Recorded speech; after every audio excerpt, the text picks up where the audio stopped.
September we met, I could tell by your smile. You hadn't been with a good girl like me in a while. Assalamualaikum warahmatullahi wabarakatuh. Welcome back to my YouTube channel, Adibas Channel. Halo guys, apa kabar kalian di pagi yang cerah ini? Semoga tetap sehat dan jangan lupa wear a mask whenever you go dan sebisa mungkin menghindari kerumunan-kerumunan. So guys, in this video today I will talk about the differences between ilmu gizi dan ilmu pangan. Karena kemarin aku buat video kan tentang apa itu pangan, terus mata kuliah apa yang dipelajari di ilmu pangan. Nah itu alhamdulillah antusiasnya itu luar biasa dan banyak juga yang nanya nih, sama nggak dengan ilmu gizi? Nah di video kali ini aku bakal jawab itu insya Allah dalam poin yang cukup singkat tapi insya Allah jelas. But before it, as usual, please like dulu video ini dan komen kalau kalian pingin aku ngebahas tentang apa lagi di video kedepannya. And of course, don't forget to subscribe this channel and share this video to all your friends and also all your social media. Jadi supaya kita sama-sama membangun channel ini sehingga ya harapannya ke depannya channel ini tetap bisa memberikan info-info yang bermanfaat bagi kita semua insya Allah. Jadi sebenarnya guys, memang secara sekilas atau secara kasat mata ya, ilmu pangan itu mirip nih dengan ilmu gizi gitu kan. Tapi mirip belum tentu sama kan. Jadi yang maksudnya mirip ini adalah ilmu gizi maupun ilmu pangan sama-sama ada keterkaitannya dengan makanan atau pangan. Tapi tetap ada bedanya guys. Nah apa aja bedanya? So let's go into the video.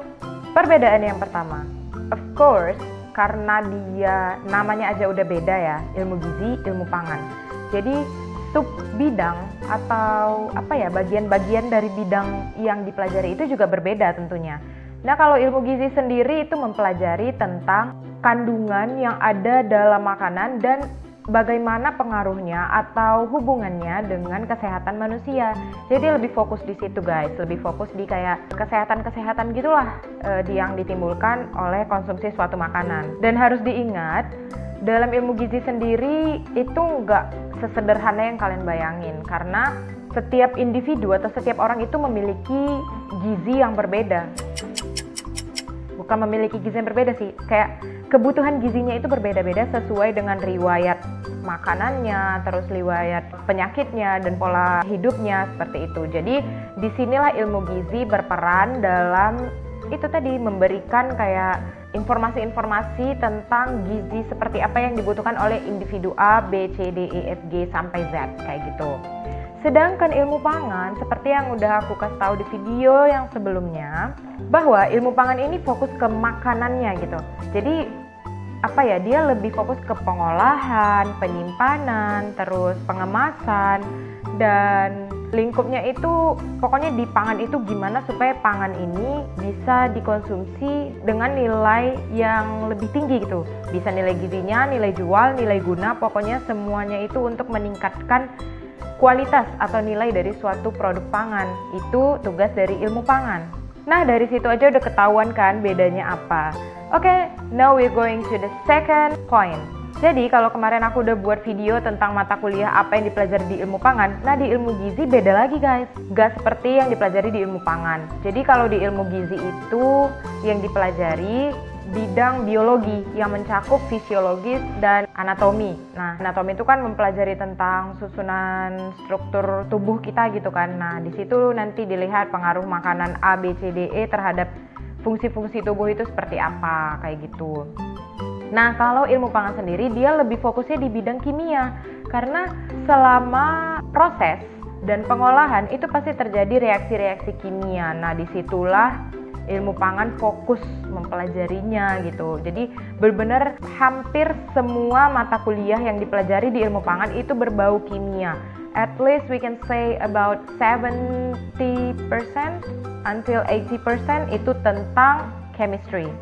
Lanjut yang ketiga, gak cuman dari mata kuliah atau pelajaran yang dipelajari, but of course mereka berasal dari dua fakultas yang berbeda atau dari fakultas yang berbeda.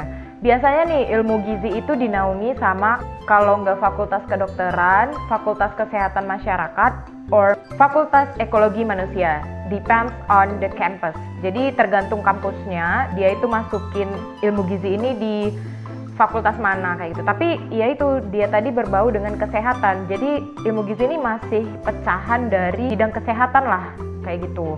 And what happened in ilmu pangan or food science? Nah di food science sendiri, fakultas yang menaungi biasanya fakultas pertanian. Kayak aku di USU, nah itu fakultas pertanian yang menaungi ilmu dan teknologi pangan.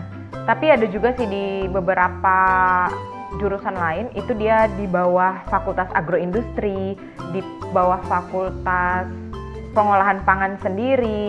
But you can say that almost all ilmu pangan dinaungi sama pertanian. Karena kan yang dipelajari dari ilmu pangan ini dimulai dari pasca panen, kayak yang aku bilang di video sebelumnya, dari pasca panen sampai ke tangan konsumen. Nah that's why dasar-dasar ilmu pertanian adalah sedikit-sedikit yang harus kita pahami kayak gitu. Nah sekarang kita ke poin yang paling ditunggu-tunggu, yang paling banyak ditanyain, yaitu prospek kerja. Sebenarnya aku agak bingung sih, kayak kenapa banyak orang yang nanyain prospek kerja dan lain sebagainya. Padahal kan kalau misalnya kita udah paham suatu bidang ilmu, di mana aja kita ditaruh, asalkan itu berkaitan dengan ilmu kita, ya bisa aja kayak gitu. Itu sih sempit pemahaman aku sih. Jadi kayak ya gitulah. But I will tell you what is the prospek kerja or job prospect dari kedua jurusan ini, ilmu gizi dan ilmu pangan. Untuk ilmu gizi sendiri biasanya itu jatuhnya ke nutrisionis atau ahli gizi. Jadi orang-orang yang kayak konsultan gizi juga bisa dibilang kayak gitu. Jadi kayak misalnya setiap orang itu bisa aja punya konsultan gizi. Jadi dia kayak psikolog tapi tentang gizi kayak gitu. Dia ahli dalam bidang gizi. Dia benar-benar membahas seputar kaitannya makanan ke kesehatan manusia per individu. Tapi ya guys, nggak bisa disamain cewek semuanya gizinya kayak gini harusnya, atau cowok semua gizinya harusnya kayak gini, atau anak-anak harusnya kayak gini, perempuan usia 30 yang sudah menikah seperti ini, yang 30 belum menikah seperti ini. Dia nggak bisa kayak gitu, karena ini gizi itu per individu, sesuai dengan riwayat-riwayat kayak aku bilang tadi, penyakit, pola makannya, pola hidupnya, umur, jenis kelamin, dan lain sebagainya. Itu banyak banget yang mempengaruhi kebutuhan gizi seseorang. Makanya sebenarnya nutrisionis ini dia spesifik banget kerjanya, karena per orang gitu. And the last but not least, it's about food science job prospect. Kalau ilmu gizi tadi lebih ke personal, ke orang-orang. Kalau ilmu dan teknologi pangan itu ke industri guys. Banyak larinya itu ke industri. Kayak aku bilang kemarin juga, quality control. Atau di teknisi pangan kayak gitu, di bagian pemrosesan atau di pengolahan. But if you want the independent job, kalian bisa jadi konsultan pangan, or ahli pangan, or lecturer, atau bisa juga buka usaha, karena banyak banget anak pangan itu yang larinya juga ke usaha pangan. Kenapa? Karena kayak kita tuh juga dikasih pemahaman untuk ikut memajukan pangan di Indonesia. Nah kan kalau misalnya di industri tuh masih kayak ngikutin orang kan guys, ada bosnya, terus ada ada peraturan-peraturan dari perusahaan itu sendiri, terus kita kayak kurang bisa explore lah kalau menurut aku ya. But if you want to explore your aim or your goal in food itself, kalian bisa jadi pengusaha atau businessman atau businesswoman.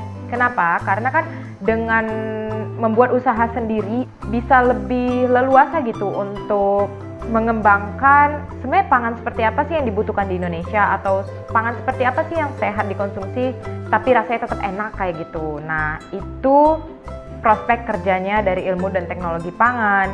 Oke guys, jadi itu tadi 4 perbedaan dari ilmu dan teknologi pangan dan ilmu gizi. Semoga bisa membantu dan bermanfaat bagi kita semua.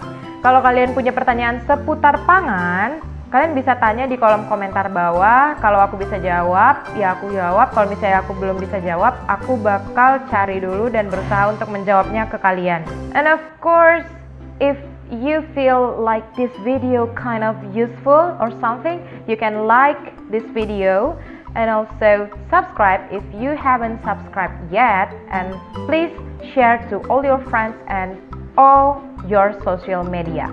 Gak bosan-bosan aku mau bilang ke kalian, makasih banget udah nonton video ini sampai habis, dan video-video aku sebelumnya udah kasih respon, udah share dan subscribe dan semuanya. Makasih banget, semoga itu bisa menjadi motivasi buat aku supaya tetap bisa bikin video yang insya Allah bermanfaat bagi kita semua. Mohon maaf kalau ada salah kata di dalam video ini. Oke guys, have a nice day and see you. Assalamualaikum warahmatullahi wabarakatuh.